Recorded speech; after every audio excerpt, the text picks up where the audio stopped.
Conf et moi, j'y répondrai à la fin avec grand plaisir. Alors déjà, je vais me présenter. Je suis Romain Evin, j'ai 32 ans. Ça fait plus de 10 ans que je suis sales. J'ai commencé en fait en 2008. Alors, est-ce que quelqu'un, s'il y a un petit souci de son ou quoi que ce soit, vous me le dites. Vous pouvez me le dans la conversation. Alors, donc, je m'appelle Romain, j'ai 32 ans. Ça fait plus de 10 ans que je suis sales. J'ai commencé ma carrière de sales, ça devait être en 2008. Et j'ai créé dans la foulée ma première boîte, qui était en fait l'ancêtre de Dropbox. On allait poser des serveurs, enfin des disques durs chez nos clients et on achetait, on louait plutôt même des baies de stockage dans des data centers. Et j'ai fait ça pendant une bonne année avant de bien sûr planter cette boîte. On a eu jusqu'à une dizaine de techniciens réseau système, plus une secrétaire, un comptable, etc. Et avec mon associé de l'époque, Mathieu Bailly, qui est aujourd'hui responsable des avant-ventes de chez OVH, de l'ensemble des responsables, enfin des avant-ventes d'OVH. On avait créé cette boîte, on l'a plantée au bout d'1 an et 3 mois. Et puis ensuite, j'ai travaillé dans des groupes européens, dans des groupes américains, notamment dans la cybersécurité, dans l'intelligence artificielle, dans l'infrastructure des réseaux et des systèmes aussi. Et depuis 1 an et demi, je donne du conseil, j'audite, je coach des équipes sales. Pourquoi? Puisqu'en fait, j'ai aidé une start-up qui était d'ailleurs à Station F chez VP et qui a été rachetée par vente privée. Je salue Paul Mougineau de loin. Et ça a été mon premier verbatim et c'est comme ça aussi que je me suis lancé. Donc aujourd'hui, j'interviens aussi bien dans des écoles, donc un institut français de la mode, chez HEC pour le programme Stand-Up, chez Your Mind School qui forme des business développeurs en 9 semaines, chez Eurydice Business School où j'ai parfois l'occasion d'intervenir. Et puis à côté de ça, je travaille avec Anne, tous les incubateurs, donc incubateur HEC, Paris Tech Entrepreneur, The Family, etc. Et puis à côté de ça, bien entendu, j'ai mes clients, donc ça va de Grâce à Voix jusqu'à Too Good To Go, Sendinblue, Mojo ou d'autres, au travers soit de missions, soit au travers des cours aussi que je peux donner. Et là, je viens de terminer une mission de 5 mois pour lancer un produit chez Panda Guide, qui est un tour de cou pour les malvoyants et les non-voyants. Donc, il a fallu construire toute la stratégie B2B, toute la stratégie B2B2C, puisqu'on a trouvé des modèles de distribution notamment, et donc pour pouvoir lancer ce produit. S'il y a 3 mots à retenir lorsqu'on est sales, c'est la posture, l'esprit et la méthode. Ok ? Je pense que c'est très important pour vous, vous le verrez, notamment dans tout ce que je vais dire. Alors, pour essayer quand même de se rendre compte que tout va bien, surtout encore cette année, c'est vraiment le moment, je pense, pour vous, au centre de cette crise, qui malheureusement sera encore plus terrible dans les mois qui viennent, c'est vraiment le moment où vous pouvez trouver des opportunités. C'est également le moment pour bien réfléchir, à bien construire son offre, à bien réfléchir à son produit, à son service, pour être le plus en adéquation avec ce qui se passe dehors. Ok ? Donc, je ne vous referai pas, mais je pense extrêmement important aujourd'hui de travailler son why, son how, son what, pour être certain de pouvoir accrocher le marché. Il y a aussi un état d'esprit à avoir sur ces mois qui vont venir et qui vont être extrêmement difficiles, c'est la résilience. Et je pense que vous êtes tous capables d'être très, très résilients. Le fighting spirit, un truc d'Irlandais que j'adore. Il va falloir être très efficace aussi, se questionner perpétuellement et surtout faire preuve d'empathie. On s'est rendu compte que, notamment au niveau des prospects, on devait être beaucoup plus empathique, notamment dans le langage qu'on pouvait utiliser, ne serait-ce qu'aussi dans les événements qu'on pourrait créer, etc., etc. Donc oui, ça va être dur. Certains secteurs vont s'écrouler totalement, d'autres vont se créer. Pour cette fin d'année, beaucoup de start-upers en ce moment sont en train de chasser les queues de budget. comme vous devez le savoir. Donc, c'est le moment aussi de cranter des choses avec vos prospects pour aller débloquer 5, 10, 15, 20 000 euros sur un projet, sur un POC, par exemple, un Proof of Concept. Mais c'est également aussi le moment de préparer la suite, notamment au niveau des outils, au niveau des méthodes et au niveau aussi de vos objectifs, qu'ils soient personnels ou professionnels. En se disant bien qu'il va falloir, et contrairement à ce qu'on pourrait vous dire, et ce que je trouve qui est complètement contre-intuitif, ça fait des années qu'on demande aux gens de faire des prévisionnels sur l'année, pour 6 mois. Vous vous rendez bien compte que dans ce contexte, ça ne marchera pas. Voilà, tout simplement. Aujourd'hui, déjà, avoir une visibilité à 1 mois, 2 mois, 3 mois, ça reste compliqué. Donc, je vous invite à être hyper agile et à réfléchir plutôt comme des ingés qui font les choses à 2 semaines, à 1 mois, à 3 mois, plutôt que d'envisager des choses pour une année complète. Je ne suis pas certain que dans les conditions actuelles, on peut se taper un nouveau confinement en mars, par exemple, et là, votre strat, eh ben, elle va en souffrir. OK? Donc, c'est le moment de créer, bien sûr, d'innover, mais surtout de réfléchir à cette fameuse stratégie commerciale. Alors, trois petites astuces, puisque aujourd'hui, l'année dernière, j'ai pu voir près de 150, voire même bien plus de startups. Et puis là, pendant la crise, j'en ai rencontré beaucoup également, et j'en rencontre encore beaucoup aujourd'hui. Il y a vraiment des choses qui sont en train de changer et il y a vraiment des astuces à avoir, surtout si vous avez votre produit ou votre service depuis des mois et des mois. Ce qu'on a pu remarquer, c'est que à peu près 70% des directeurs commerciaux ont revu leurs offres, mais ont également revu leur approche de prospection. OK? Et ça, c'est réel. Que ce soit chez Sendinblue, que ce soit chez Doctolib, que ce soit chez Spendesk, chez Conto, ils ont changé leurs offres et leur approche de prospection. Et ça, je pense que c'est essentiel. Ce qui fonctionnait hier ne peut plus fonctionner aujourd'hui et ne fonctionnera pas demain. Ce que vous devez retenir lorsqu'on construit une stratégie commerciale, c'est qu'elle n'est jamais fixe. Elle bouge perpétuellement en fonction de la saisonnalité, en fonction de l'évolution des prospects, en fonction de l'évolution du secteur d'activité. OK? Donc vraiment, je pense que ça, c'est vraiment essentiel. Il y a parfois même des choix qui vont être difficiles à faire. Je travaillais avec un créateur de mode pendant le premier confinement qui a décidé du jour au lendemain de licencier l'ensemble de ses employés et de passer l'ensemble de son activité sur un e-shop de façon complètement digitale. C'est un choix qui est dur, qui est compliqué, mais qui lui permet aujourd'hui d'avoir conservé une trésorerie, de pouvoir continuer à vendre et de ne pas s'être endetté sur 15 ans pour garder des locaux. Par exemple, un autre exemple, YouMind School, le premier jour où ils ont annoncé le confinement, ils ont envoyé un courrier recommandé à WeWork et leur ont dit on lâche les bureaux. Vous voyez, il y a des décisions parfois qui sont difficiles, qui sont complexes, mais qui sont essentielles pour la survie de votre business. Pour Panda Guide, c'est exactement la même chose. On a construit des offres et on les a changées entre juin et octobre de cette année. Elles ont dû changer 3, 4, 5 fois. Le messaging a changé. La façon de prospecter également a changé. Ce qui est également très, très important, c'est qu'il va falloir gagner cette confiance, gagner la confiance des prospects. Il va falloir donc être agile, faire preuve d'empathie, de créativité également. Et ça va être le moment aussi. Alors, ouais, est-ce que quelqu'un peut se couper son micro? Merci. Je pense que ce qui va être essentiel également, ça va être d'offrir du contenu, d'organiser des webinaires, créer des outils. C'est totalement l'exemple de ce qu'a fait Shine juste au moment où on a commencé à confiner. Ils ont créé un simulateur pour les auto-entrepreneurs, pour les indépendants, qui leur permettait de savoir s'ils étaient éligibles aux offres. OK? Ça ne vous coûte rien et ça fonctionne. Donc, il va falloir aussi utiliser une approche plus humaine et surtout commencer aussi à réfléchir à des notions, par exemple, de partenariat. OK? Pourquoi pas demander des recommandations aussi à des clients, à des prospects. Je pense que ce que vous devez avoir également, c'est mettre plus d'empathie dans votre communication, créer des partenariats et c'est par exemple demander à un prospect, voilà, on bosse ensemble, si vous êtes satisfait, présentez-moi 3 autres prospects. Il va falloir être très incisif.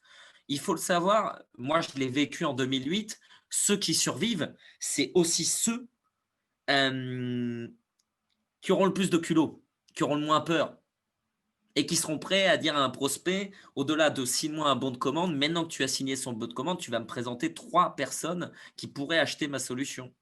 OK? C'est l'exemple totalement de Citymagine, qui est une boîte qui permet de modéliser les routes, tout simplement. Donc, aujourd'hui, voilà, ils travaillent avec des bureaux d'études. Eh bien, ce qu'ils ont fait, c'est qu'ils ont fait du direct touch, c'est-à-dire ils ont été voir des clients finaux directement pendant des années, pendant des mois, ce qui fonctionnait. Et puis, avec le confinement, ils se sont pris une énorme claque et ils ont dû diversifier le modèle et aujourd'hui, ils font même de la distribution. C'est totalement le modèle de la cybersécurité en France. Ok, donc ça, c'est des modèles auxquels il faut déjà réfléchir, même si vous êtes forcément des boîtes early stage, mais toujours réfléchir à tous ces partenariats qui peuvent être hautement stratégiques. C'est ce qu'on appelle de la vente tiers to tiers. Ok, ça se fait beaucoup dans la cybersécurité, notamment moi j'ai bossé chez Fortinet, on avait un distributeur européen et ensuite des partenaires technologiques en France et en région qui pouvaient installer et vendre notre technologie. Vous perdez de la marge, mais vous gagnez des parts de marché. OK. Je pense également à un autre tips hyper important, c'est qu'il y a 3 choses aussi et là, je vous invite à consulter ce que c'est un SONCAS, qui est la base de tous les sales. Mais il y a 3 éléments qui vont être essentiels pour vos clients dans les mois qui viennent, c'est qu'ils soient rassurés sur la sécurité, l'argent et le confort. Comme on le dit, l'affaire dans le sac. OK. Je vous invite à consulter et à regarder ce que c'est le SONCAS. Alors, si vous voulez des bases et si on veut en revenir aux bases de base au niveau du métier de sales, il faut commencer à étudier son environnement et notamment, bien entendu, son ICP et son buyer persona. Qu'est-ce que l'ICP? C'est très simple, l'Ideal Customer Profile. En soi, l'ICP, en fait, c'est l'entreprise, okay, qui va ressembler le plus à votre meilleur client, clairement. Okay. L'ICP, c'est vraiment essentiel, donc idéal customer profile, c'est la description, comment je pourrais dire ça, ouais, idéal, okay, du client idéal pour votre produit, pour votre service. C'est celui aussi qui en retirera le plus de valeur. Okay.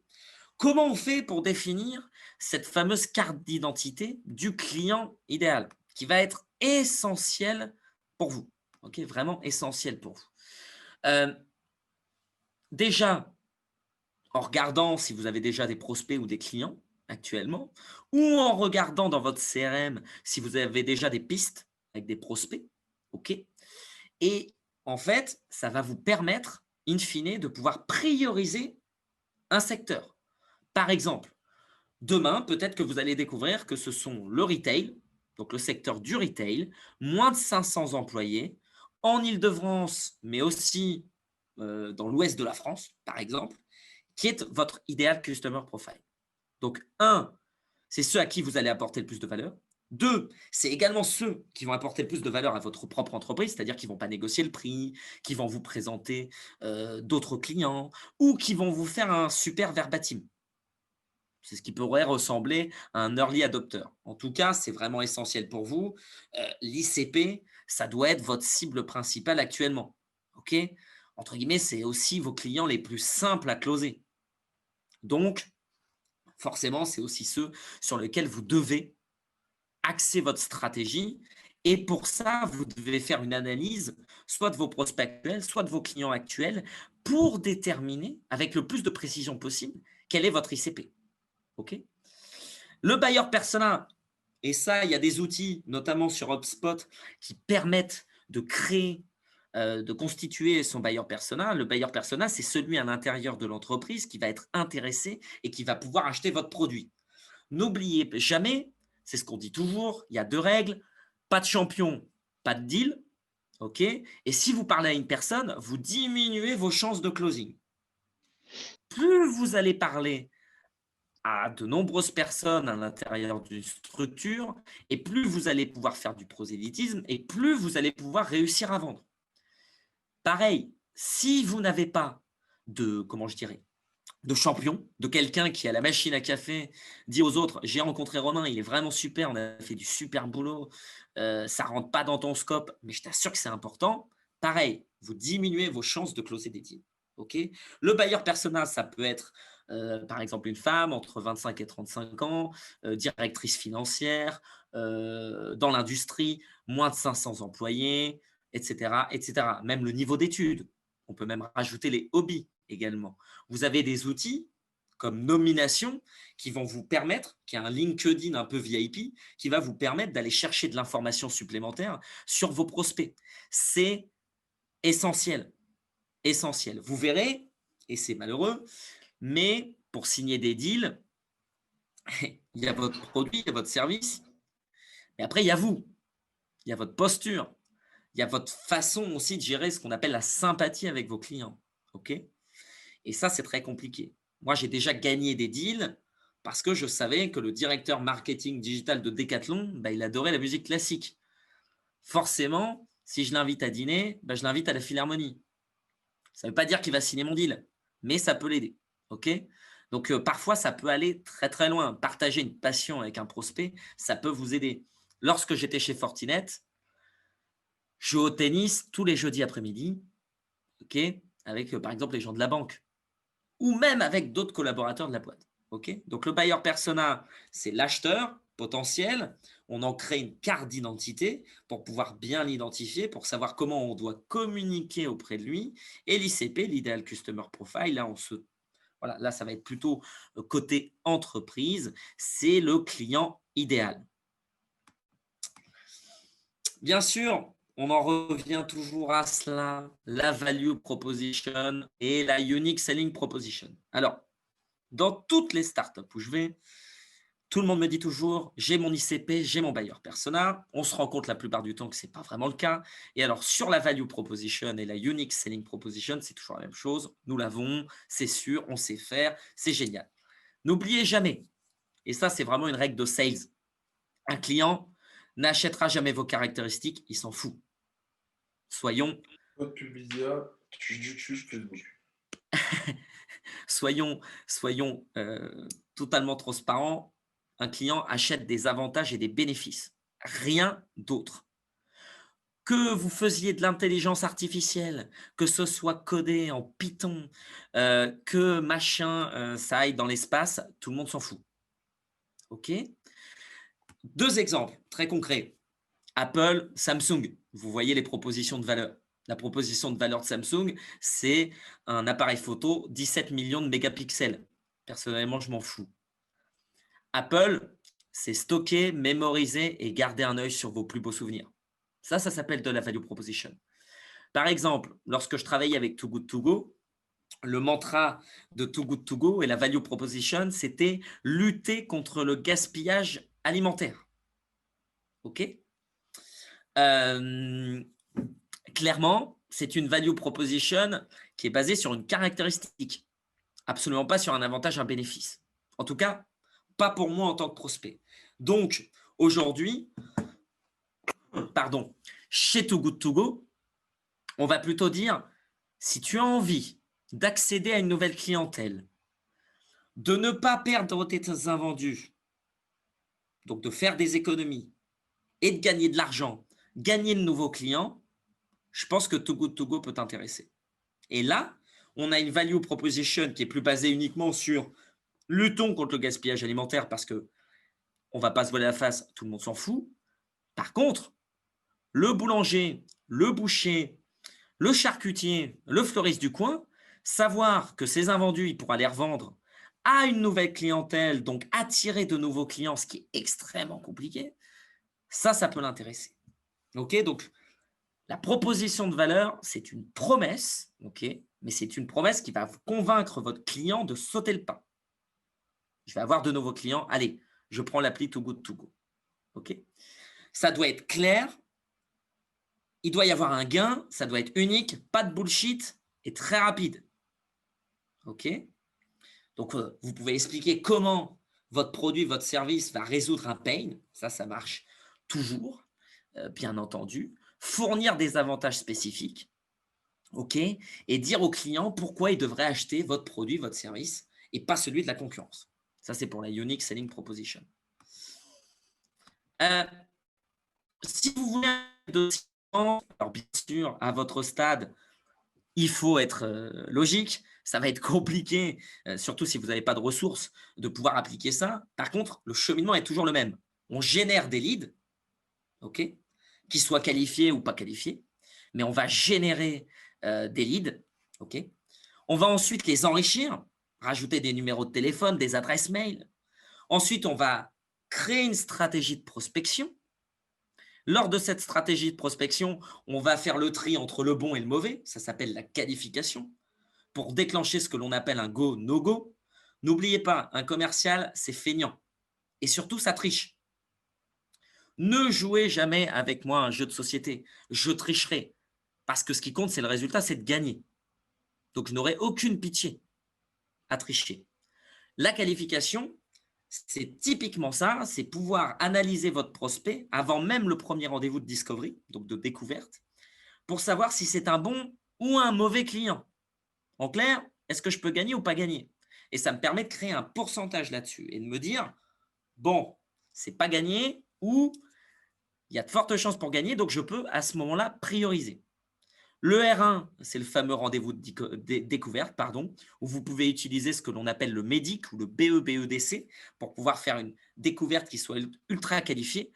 Il faut le savoir, dans toute stratégie commerciale, si à un moment on ne signe pas, ça peut souvent venir de la découverte. Il y a souvent un problème à ce niveau-là, parce que les gens ne sont pas suffisamment dans l'écoute active, que ce soit sur la qualification ou sur le discovery, et du coup ne récoltent pas l'ensemble des informations qu'il leur faudrait pour réussir à closer le deal.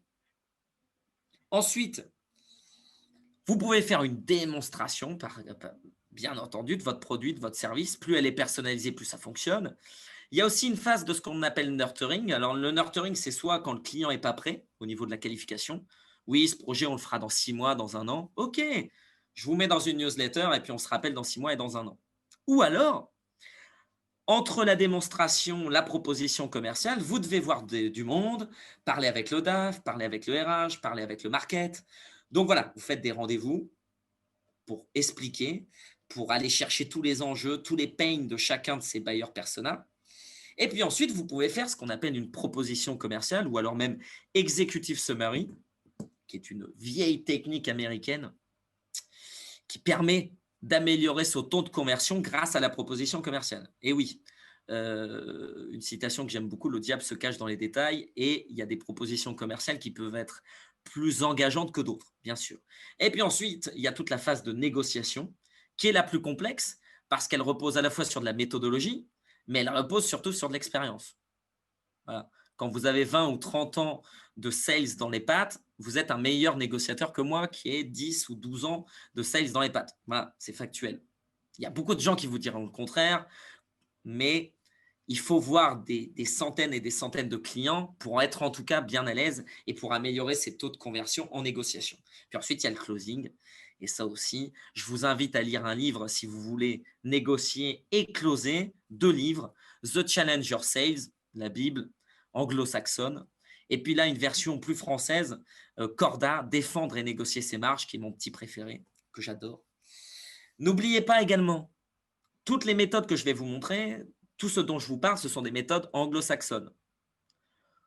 Quand je travaillais dans l'intelligence artificielle et que j'allais voir des inside sales en Angleterre, je peux vous dire que c'était autre chose qu'en France. Ils sont très directs. Il n'y a pas de… En France, on va parler, on va discuter, on va réfléchir. En Angleterre, c'est vraiment, ou même aux États-Unis, c'est on appelle un prospect. Tu as un problème? Oui, non. Si tu n'as pas de problème, je raccroche. Si tu as un problème, dans ce cas-là, on se voit, on fait une démo. Et personne ne se pose de questions là-dessus. OK? N'oubliez pas, ce sont des méthodes anglo-saxonnes. Donc, moi, je vous donne de la méthodologie, mais essayez de la customer au maximum sur un modèle franco-français. On ne vend pas pareil en Italie, ni en Espagne, ni en Hollande, etc., etc. Donc, voilà un modèle de cycle de vente. Gardez bien le cheminement intellectuel en place. Ensuite, avoir une stratégie d'attaque, bien entendu. Alors, avoir une stratégie d'attaque, c'est réfléchir à quelle cible d'entreprise je vais viser, à qui je vais parler, c'est buyer persona, quel parcours d'achat il peut y avoir dans ces entreprises, quel touch point je vais utiliser, le téléphone, le mail, LinkedIn, etc. Quelle value proposition j'ai, donc quel gain, quelle problématique je résous et quelle différenciation avec mes concurrents. Et ensuite, comme dans toute stratégie commerciale, me poser des objectifs, un résultat et un timing. Je me donne un mois pour aller chercher 15 prospects et en signer 3. Si vous n'avez pas d'objectif, vous ne pouvez pas avoir de métriques et donc vous ne pouvez pas itérer. C'est aussi simple que ça. Donc, souvent, ce que l'on fait, c'est qu'on se donne une stratégie, par exemple, sur 2 ou 3 semaines. On se dit, voilà, le premier, je vais lancer une campagne de prospection, je veux 12 prospects chauds, je veux signer 3 clients et je veux donc envoyer 12 propals. Ça, c'est mon objectif et c'est le timing. Donc ça, vraiment, c'est extrêmement important pour vous. Et puis ensuite, avoir bien sûr un ICP, un buyer persona, comme je le disais au départ, bien défini et ensuite prioriser. Alors, vous pouvez utiliser pour vos prospects, ça marche très très bien actuellement, quelques petites méthodes et notamment attirer pour capter. Qu'est-ce que c'est? Bien sûr, les réseaux sociaux, en fonction de votre cible, en fonction de ce que vous vendez, bien entendu. Faire des études, des baromètres, des sondages. Il faut donner de l'info à vos prospects. Ce qui va vous différencier, c'est aussi votre expertise dans un domaine particulier. Faire du SIA, bien sûr, des communiqués de presse si vous lancez une nouvelle features, un nouveau produit, une nouvelle boîte, etc. De la publicité. Proposer des offres d'essai, des démonstrations. Ok, c'est ce que, et là je vous invite à consulter ça aussi, c'est ce qu'on appelle le call to action. Ok, avoir un call to action qui soit clair, qui soit bien défini. Donner pour recevoir. Alors ça, c'est vraiment le truc, vraiment on le ressent encore plus actuellement. C'est qu'aujourd'hui, si vous voulez aller chercher des prospects, on se rend compte que bon, les webinars, tout ça, ça fonctionne, mais il faut donner. Il faut construire du support. Prenez l'exemple, par exemple, Grégoire Ramboteau de chez Germinal sur LinkedIn. Allez suivre ses posts. Vous allez voir sa façon de communiquer. Ou encore le fondateur de Bancast. Ils écrivent un LinkedIn et puis à la fin, ils vous invitent à mettre votre nom, votre prénom, puis intéresser dans les commentaires pour vous envoyer un support, quelque chose. OK? C'est hyper engageant. C'est ce qu'on appelle le call to action. C'est essentiel pour attirer vos prospects. Une autre méthode pour avoir le cheminement intellectuel, se dire comment je peux attirer mes prospects, c'est la méthode AIDA. Ça existe depuis 1898. Voilà. C'est une méthodologie pour attirer ses prospects. Vous irez voir également sur Internet ce que c'est. Mais en tout cas, créer du contenu, créer du support, créer des webinars sur des thématiques, jamais sur votre solution, tout le monde s'en fout. Ok? Ce qui intéresse aujourd'hui les gens, c'est d'avoir une expertise, d'avoir une vision et qu'on leur donne quelque chose. Ok? Par exemple, dans mon secteur d'activité, moi, là, je pourrais proposer un auto-questionnaire d'évaluation en cold calling. Vous avez plein de paramètres sur 5. Vous pouvez vous auto-évaluer en vous disant bah, ça, je le fais bien, ça, je le fais moins bien, ça, je le fais bien. Vous donnez du support. Comme ça, un head of sales peut le prendre pour ses équipes. Et puis un jour, il m'appellera et me dira Romain, super ton questionnaire, mais il y a des choses qui continuent à ne pas bien fonctionner. Est-ce que tu ne veux pas venir faire du coaching avec nous? Ok.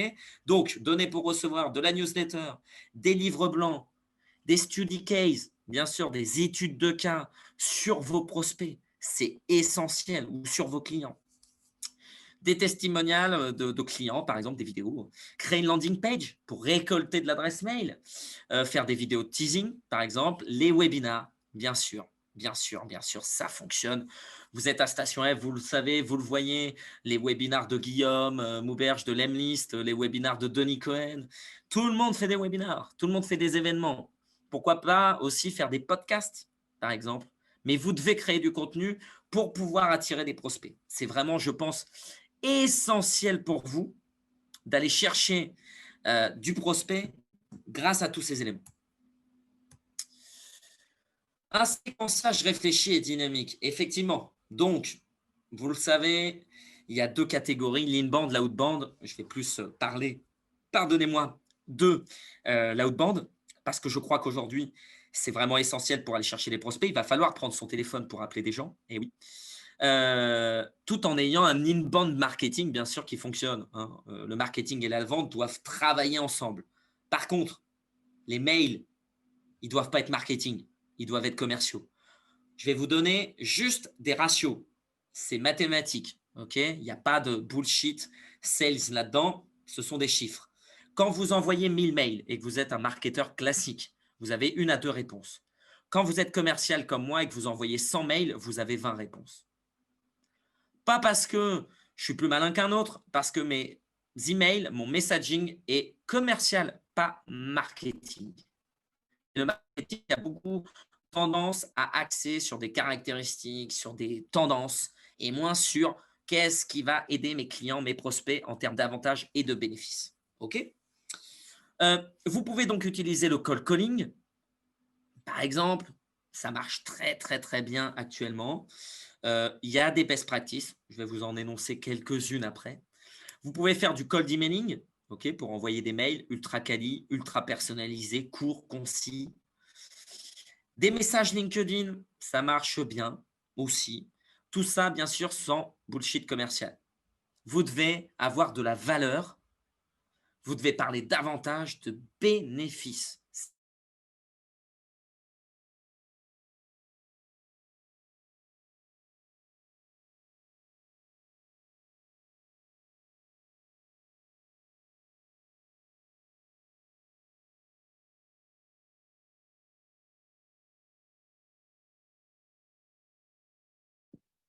J'entends plus rien personnellement. Ouais, je me demandais si c'était moi ou si c'est Romain. Ouais, c'est pareil. Idem. J'ai Ça y est, l'impression c'est que revenu, je crois. La connexion a sauté, non? Il a disparu.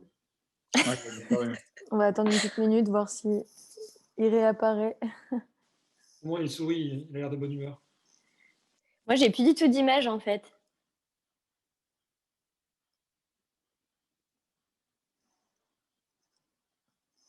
Hop, bah, on va attendre qu'il se reconnecte. Ok. En attendant, si vous pensez déjà à des questions, vous pouvez les écrire. Comme ça, on pourra Ok. revenir dessus à la fin. Et- Ah, Et- it's back. Et vaut mieux qu'on passe Et- par le chat, du coup, pour les questions ou on attend la fin? Tu peux les écrire, on reviendra dessus de toute façon à la fin. D'accord. He's back. Ouais. Alors, Ah, trop bien. pardonnez-moi, ça a coupé. Donc, j'en étais où? Ah oui, donc je travaillais. Alors, est-ce que vous m'entendez bien? Dites-moi. Vous pouvez me mettre un petit message Ouais. sur le, sur le truc si ça déconne. Parce que je crois qu'il y a des petits problèmes de connexion. OK. Donc oui, quand je travaillais, je faisais du Customer Identity Access Management. J'avais essayé du cold emailing, du cold calling, et rien ne fonctionnait. J'avais aucun résultat. Mes ratios étaient vraiment très, très, très, très courts. Enfin, très, très mauvais, pardon. Et du coup, en fait, j'ai commencé à utiliser une solution qui s'appelle Maileva. Je crois que ça s'appelle Maileva. Ça fait longtemps que je ne l'ai pas utilisé. Et je me suis amusé, en fait, à faire de la prospection via des lettres, des cartons d'invitation. Et là, forcément, comme j'étais au plus proche de mon ICP et de mon bailleur,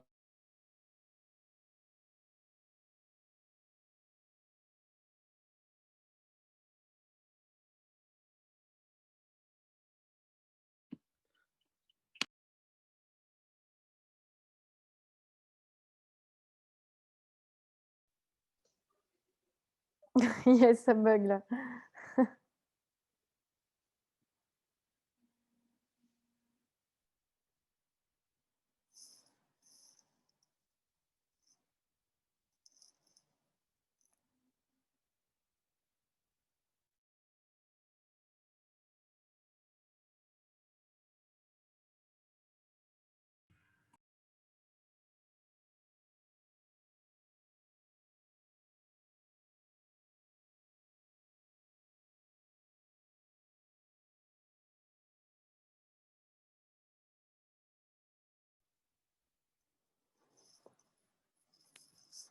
Romain revient.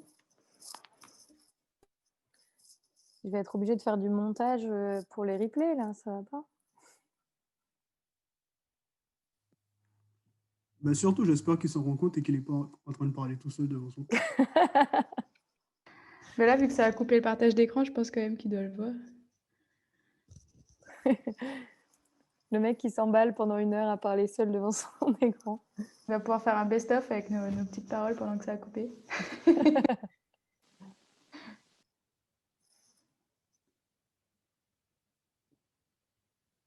Est-ce qu'il est encore sur le call?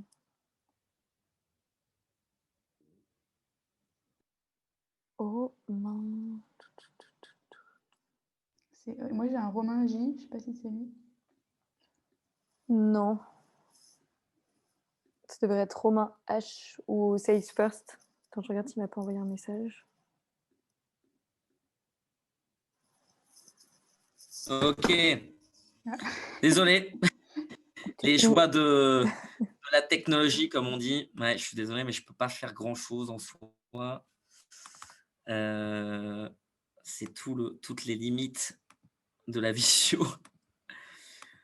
Alors, ouais, pour accompagner votre stratégie, en tout cas pour envoyer des mails, faire du call, enrichir vos bases de données, vous devez vraiment utiliser des outils, alors notamment LinkedIn Sales Navigator pour créer, pour avoir tout simplement des bases de données de vos prospects, Drop Contact pour enrichir, Lucia pour récupérer des numéros de téléphone, Phantom Buster pour récupérer des numéros de téléphone, Web Scrapper bien sûr, Lemlist pour envoyer par exemple des emails, Trello pour pouvoir vous organiser bien sûr, Casper pour les numéros, Neodeal pour mener des campagnes de prospection sur LinkedIn automatique.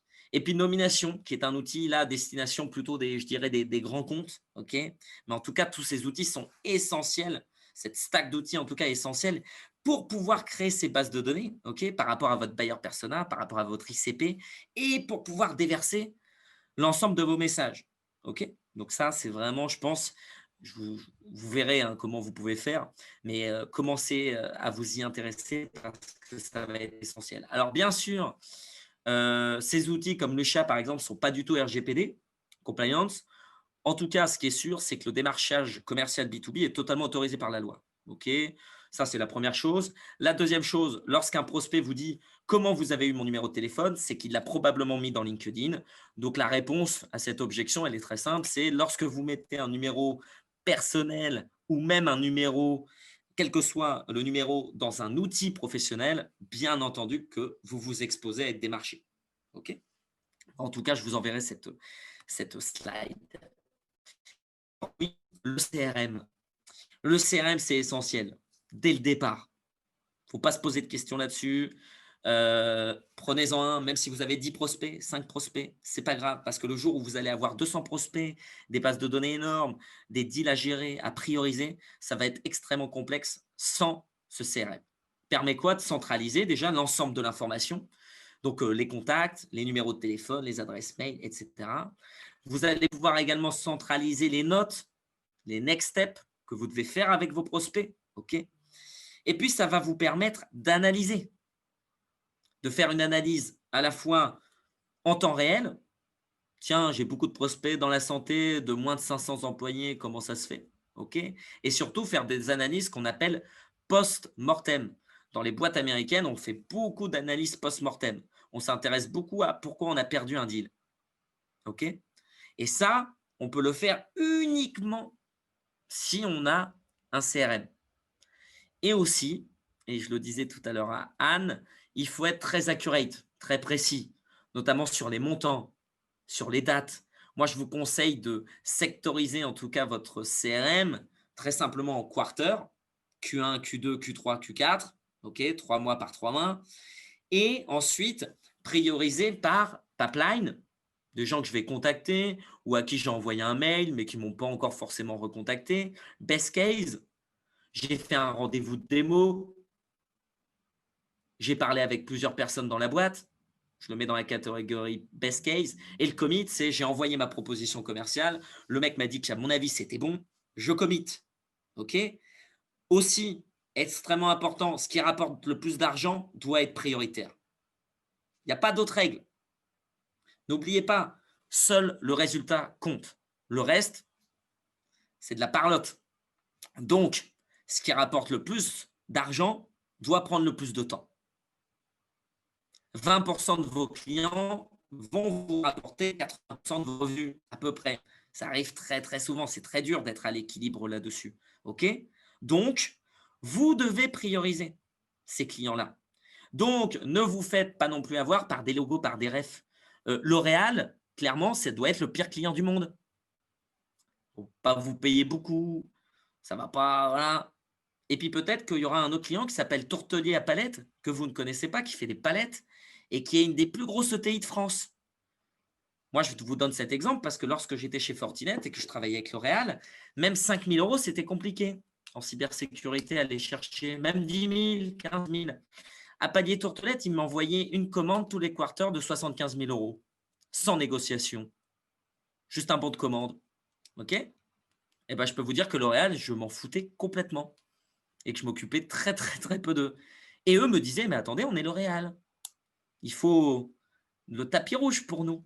Et je leur disais, bah oui, mais en fonction des volumes d'achat. Et en l'occurrence, là, il n'y a pas de tapis rouge, puisque vous n'avez pas de volume d'achat qui sont suffisants chez moi. OK? Donc, vraiment centraliser, prioriser, analyser vos prospects et vos deals. Et le CRM sert totalement à cela. En plus de cela, ce CRM va vous permettre aussi de pouvoir automatiser vos tâches, et notamment l'envoi d'emails. OK? Vous allez pouvoir également utiliser un soft, par exemple, comme Ringover ou Aircall pour passer directement des calls au travers de votre CRM.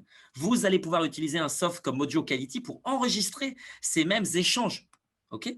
Mais vraiment, le CRM, c'est essentiel. Vous ne posez pas de questions là-dessus. Vous ne dites pas « je le ferai plus tard » ou « j'en ai pas besoin ». Vous en avez besoin et trop tard, enfin, plus tard, ce sera trop tard.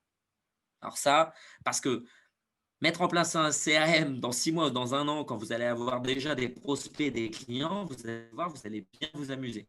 Donc, on abandonne les fichiers Excel, les Google Drive et on met l'ensemble des informations liées à un prospect dans ce CRM, que ce soit les notes, les emails envoyés, les audios, etc., etc., etc. OK? Ensuite, structurez bien sûr vos emails de prospection. Alors, moi, je vais vous donner juste quelques règles. Déjà, court, concis, clair. Point à la ligne. Évitez les pavés. Ça ne fonctionne pas. Plus personne ne lit. Les gens lisent plus de livres. Alors, autant vous dire qu'ils lisent plus les mails non plus. Donc, plus vos mails seront longs, moins ils seront lus. C'est triste, mais c'est comme ça. Simple, pas de langage commercial, au présent, pas de negative words et pas de bullshit commerciaux. OK? Il doit avoir un call to action très clair à la fin de ce mail. Je vous invite à aller consulter notre site web. Je vous invite à notre webinar. Je vous invite à prendre un rendez-vous avec moi. OK? Faire du testing A et B. N'envoyez pas toujours le même mail. Et donc, si vous voulez, entre guillemets, une structure de mail, eh bien, je pense que déjà, bonjour, comment vous allez? Une belle accroche en première partie. L'accroche, ça peut être j'ai vu sur votre LinkedIn que vous étiez RH chez L'Oréal, ça m'intéresse. En deuxième partie, la deuxième partie, je dirais, c'est votre proposition de valeur. Bien entendu, c'est le problème que vous allez résoudre. Ça s'appelle la preuve sociale. Donc, bonjour Tartampion, j'ai vu que tu étais RH chez L'Oréal. Super. Parce que nous, on a développé une solution qui permet de réduire le turnover de 5% des équipes commerciales grâce à notre soft de RH. Ça, c'est la deuxième phase. La troisième phase, si tu as envie de découvrir chez Total comment on a fait pour diminuer ce turnover grâce à notre solution, je t'invite à assister à notre webinar en présence du RH de chez Total la semaine prochaine. Ça, c'est un message qui a de la valeur et qui va fonctionner in fine. Premièrement, je t'explique pourquoi je viens de parler. Je ne sais pas tomber sur un coup de tête. Je ne fais pas de mass emailing. Je fais du cold emailing, ce qui est complètement différent. Je ne fais pas de la masse. J'ai ciblé, grâce à mon ICP, mon buyer persona, je t'ai ciblé. C'est à toi que je veux parler. Deuxièmement, j'ai découvert quelque chose où, grâce à ma solution, mon produit, mon service, je résous une problématique qui peut-être fait sens chez toi. Et troisième point, je t'envoie du doc, un use case, un baromètre, une invitation à un webinar pour que tu puisses découvrir comment on a fait le job. OK? Donc, très court, 5, 6, 7, 8 lignes maximum.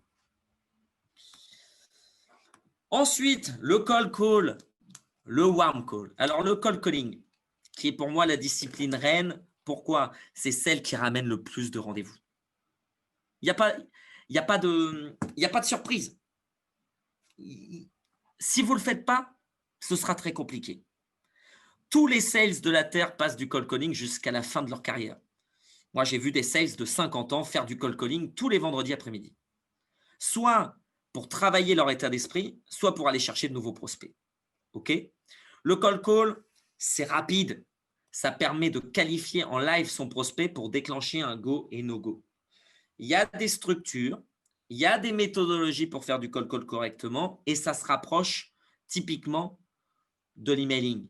Okay, vous pouvez aller voir les 5 règles d'or de Gong. Gong est une solution qui enregistre les calls et vous allez voir les 5 règles d'or. Par exemple, le cold calling, une règle d'or, si je vais vous en donner comme ça à l'appel, entre guillemets, une règle.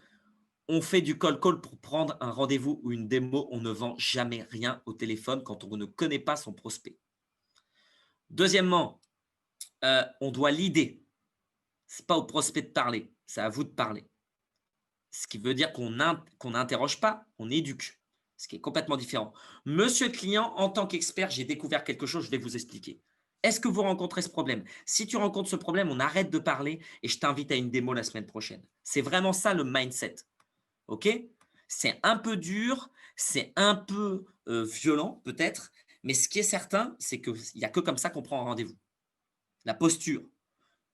Mon objectif est de prendre un rendez-vous avec toi, une démonstration avec toi, et je vais leader ce cold call. Deuxième chose, le cold call permet de faire une qualification. OK? Comment on fait une qualification? Au travers du BUNT. Budget, authority, needed, timing. 4 éléments qui vont nous permettre de pouvoir déclencher un go ou no go sur une opportunité d'affaires. Pourquoi? Parce que moi, en tant que sales, si un mec me prend un rendez-vous et que j'y vais et qu'au milieu du rendez-vous, on me dit il n'y aura jamais de budget avant 2022 ou c'est très cool ce que vous faites, mais ce projet-là n'est pas prioritaire, ça sera seulement à partir de juin 2021, quand je vais rentrer au bureau, je vais m'occuper de la personne qui a pris ce rendez-vous. Parce que mon temps est précieux et parce que je déteste aller à un rendez-vous où en fait, il n'y a aucune chance de gagner. Cette qualification va vous permettre d'avoir un pourcentage et de vous dire à 70%, je peux faire le job. OK? S'il n'y a pas la qualification, eh bien, on ne peut pas savoir. Et si on ne peut pas savoir, moi, j'y vais pas. Quand j'avais des équipes d'inside sales dans des boîtes américaines, je pouvais refuser des rendez-vous à l'appel en disant à mes équipes, pas de bunt, pas de rendez-vous, mon gars. Ouais, mais non, mais je l'ai senti. Il m'a dit que, ouais, je le sens. Oui, bah, moi aussi, je sens. Et je sens rien, là. Donc, pas de bunt, pas d'opportunité. Tout simplement, pas de no-go. OK? Ça évite tous les gens qui font « Oui, moi, je suis sûr, il y a un truc, j'ai posé aucune question, mais je suis vraiment sûr. Je sens que le mec est chaud. » Oui, bon, c'est de la présupposition. Ça peut être vrai, mais ça peut être aussi faux. OK? Donc, on utilise une méthode de qualification pour être certain que tout se passe bien. Ensuite, le warm call, ça, c'est plutôt, par exemple, quelqu'un qui s'est inscrit sur votre site web pour recevoir de l'info, puis vous l'appelez. C'est notamment la méthodologie de Salesforce. Salesforce, lorsque vous mettez votre adresse mail sur leur site web, il y a un mec, il a 2 minutes pour vous appeler et vous dire « Bon, moi, je vous appelle juste pour savoir s'il y a moyen qu'on bosse ensemble. Sinon, chacun reprend son chemin. » C'est de la qualification. Alors, c'est un peu violent, mais c'est comme ça que ça fonctionne. Ça s'appelle des business administrators. C'est une méthodologie de vente aussi. Donc, au travers du warm call, c'est quelqu'un qui connaît un peu votre produit. Là, par contre, on va être vraiment dans une situation plus de découverte. Donc, des questions ouvertes et fermées qui vont vous permettre de comprendre l'environnement, les besoins, les enjeux de votre prospect pour tout simplement améliorer vos chances de closing. Et pourquoi pas parfois tenter même de closer en one shot. OK? Donc, ce que vous devez retenir, c'est qu'il faut bien se présenter, bien verrouiller ce call, amener le prospect à échanger sur sa problématique, reformuler, closer et cranter. Cranter, c'est bon. Maintenant que vous m'avez expliqué que vous rencontriez aujourd'hui une problématique sur le turnover de vos équipes, ce que je vous propose, c'est un rendez-vous la semaine prochaine avec Mamadou Diop qui vous fera une démo sur comment on a réussi à travers notre solution à améliorer, à diminuer ce turnover des équipes. OK? Bien sûr, là-dedans, vous devez travailler l'accroche. L'accroche, c'est typiquement, pardon, j'ai vu sur LinkedIn, j'ai vu sur Internet que vous aviez subi une cyberattaque. C'est pour ça que je vous contacte aujourd'hui en tant que DSI de cette boîte. Ou j'ai vu que sur le marché, en travaillant avec Auchan et Carrefour, qu'il y avait des problèmes d'approvisionnement. Du coup, nous, on a créé une solution qui permet de gérer ces approvisionnements. Est-ce que c'est une problématique que vous aussi, vous rencontrez? OK.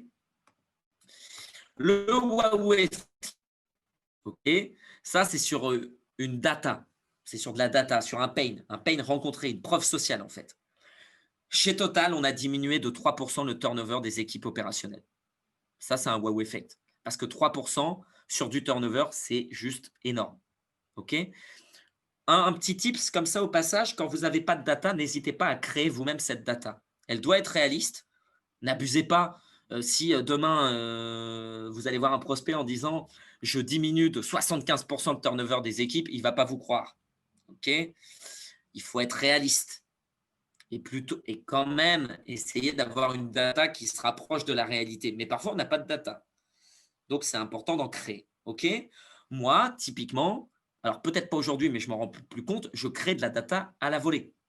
Elle est réaliste. Elle repose sur mes lectures, les études que j'ai pu lire, et puis ensuite, les dizaines et dizaines d'entrepreneurs que j'ai tous les jours au téléphone. Mais je construis de la data en live. OK. Ça me permet bien sûr d'appuyer mon propos parfois. Pour le wow effect, ce que vous pouvez faire également, ça s'en rapproche, c'est citer la belle réalisation avec un client. OK. Ensuite, jouer avec le diva. Donc, le diva, c'est quoi? Et c'est notamment au téléphone. C'est la posture. Le diva, débit, intonation, volume, accentuation, silence. C'est ce qui est très utilisé par les politiciens, par les gens qui font des conférences TED, par les coachs en général. Moi, j'ai fait du théâtre, donc le diva, je l'utilise énormément dans ma façon de communiquer avec les autres. Donc, c'est quoi le diva? C'est avoir un débit normal, ni trop rapide, ni trop lent. OK? Garder une bonne intonation. Ne pas sourire bêtement, par exemple. Ça ne sert à rien. Conserver un volume qui soit cohérent. Pas parler trop fort, pas trop doucement. Faire des accentuations, notamment sur les valeurs ajoutées de votre produit ou sur les pains. OK? Pour travailler ce diva, vous pouvez le travailler en groupe, par exemple, ou regarder tout simplement des conférences TED et essayer de comprendre comment on fait. Mais bien entendu, lorsqu'on parle de pain ou de valeur ajoutée, bien sûr qu'il y a un jeu dans la posture à adopter. Nous avons diminué de 3% le turnover des équipes commerciales chez Total. Vous voyez, il y a une démarche à avoir. Alors, il faut que ce soit naturel pour vos prospects, donc il faut s'entraîner avant, bien entendu. Mais en tout cas, c'est extrêmement important, ne serait-ce que pour capter votre auditoire et donc votre prospect lorsque vous êtes en cold calling. OK ? Un exemple, si vous avez envie de faire du cold call et que ça vous fait un peu peur, faites-le en groupe. Dans les boîtes américaines, par exemple, on organise très fréquemment ce que l'on appelle des blitzkrieg. Si on nous met dans une salle, on a chacun une liste, une base de données qu'on nous a faite ou qu'on a préparée. Et c'est celui, en Europe ou en France, qui prendra le plus de rendez-vous qui a gagné. Et en fait, on écoute ses petits collègues et on se dit, tiens, ça fonctionne, ça ne fonctionne pas. OK ? Donc, le diva. Donc, je vous invite à regarder, par exemple, si vous voulez un bon exemple du diva qui marche très, très bien et qui est vraiment très, très, très performant, c'est le diva de notre ami Mitterrand au Congrès d'Épernay sur celui qui ne fait pas partie du Parti socialiste. Là, c'est un modèle de diva, c'est parfait, il y a le débit, il y a l'intonation, il y a le volume, l'accentuation et même les silences. Plusieurs fois, il va arrêter, parler tout doucement, puis parler un mot très fort. OK ? C'est vraiment ça le diva. Et si vous voulez, je vous enverrai dans le chat cet élément de notre ami Mitterrand parce que c'est un très, très bon exemple. Ensuite, alors, pour éviter d'avoir un profil LinkedIn comme Dominique Farrugia, bien sûr, il y a des best practices, il y a des éléments qui sont extrêmement importants. Okay ? Mais il y a une stratégie de prospection à mettre en place aussi là-dessus. Déjà, faire des posts assez régulièrement, bien sûr. Il y a beaucoup d'informations sur LinkedIn que vous pouvez récupérer sur vos prospects. Les réponses sont souvent plus rapides aussi. Vous avez du décisionnaire, de l'opérationnel, donc ça peut vous permettre de faire du mapping de compte assez simplement, bien sûr.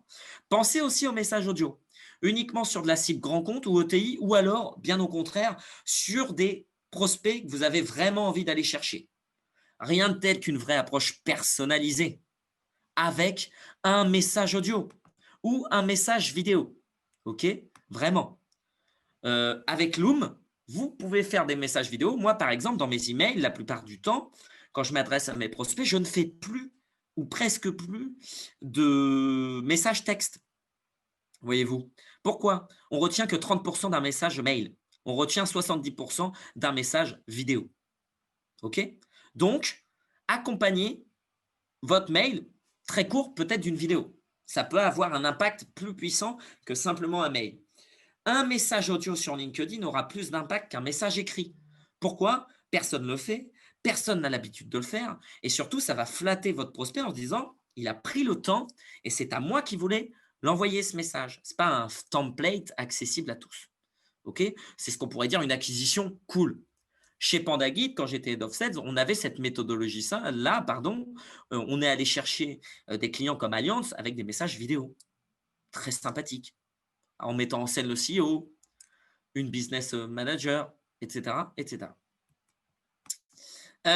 Bien entendu, vous devez augmenter votre audience sur LinkedIn, c'est ce qu'on appelle le reach, okay, pour avoir aussi de nouveaux prospects. Par exemple, tous les jours, vous devriez ajouter soit 20 personnes qui vous ressemblent, des CEO de boîte par exemple, ou 20 prospects potentiels. Tous les jours.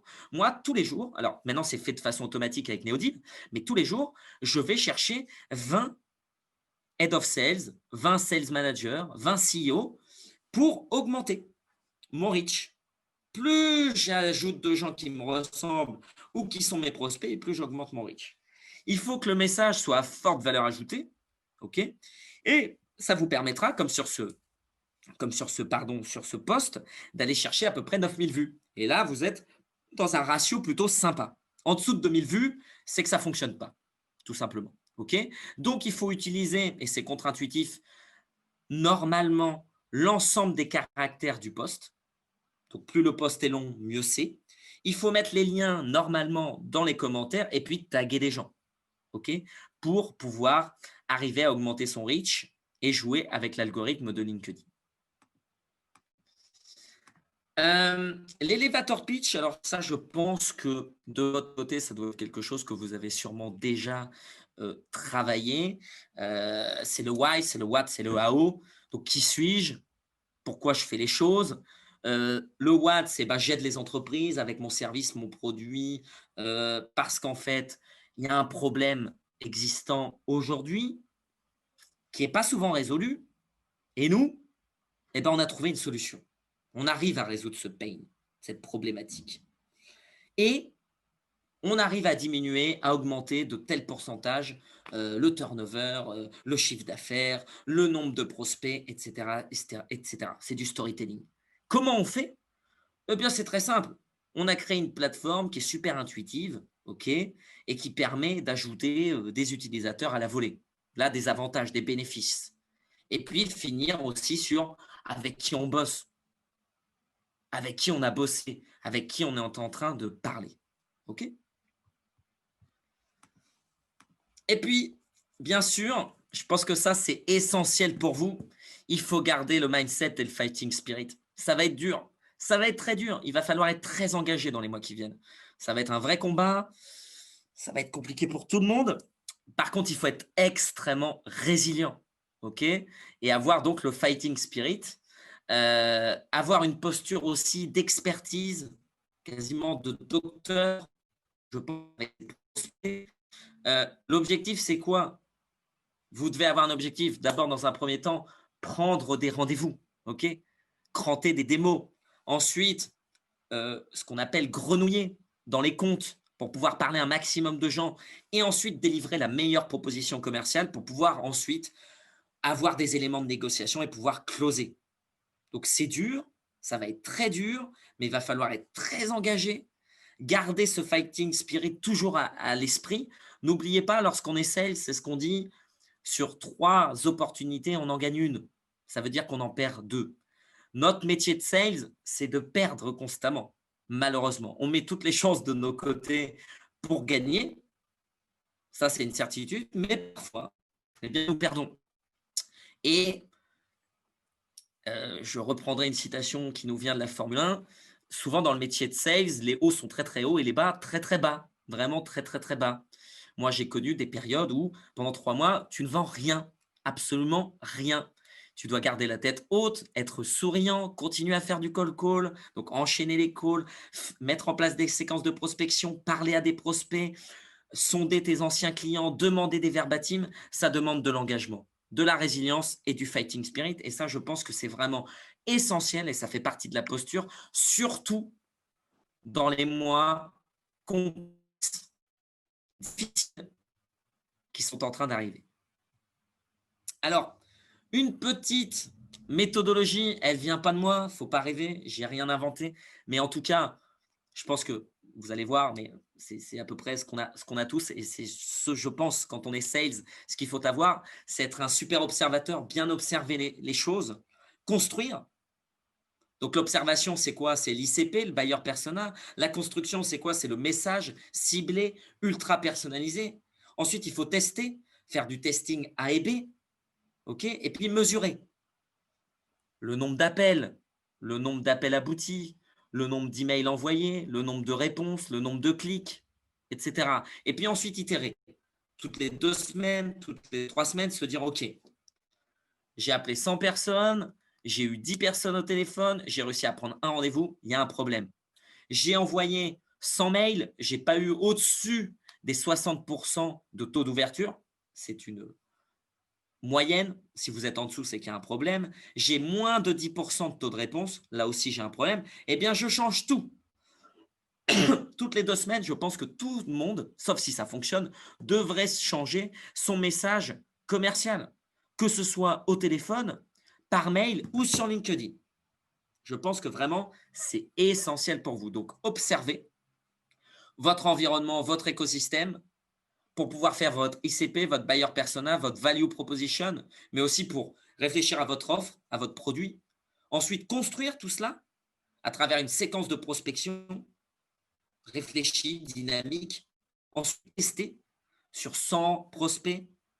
OK? Mesurer, revoir les retours, les taux de conversion, le nombre de propals envoyés, le nombre de rendez-vous pris, etc. Et puis ensuite, itérer. Et ça, recommencer constamment pour que ça fonctionne. OK?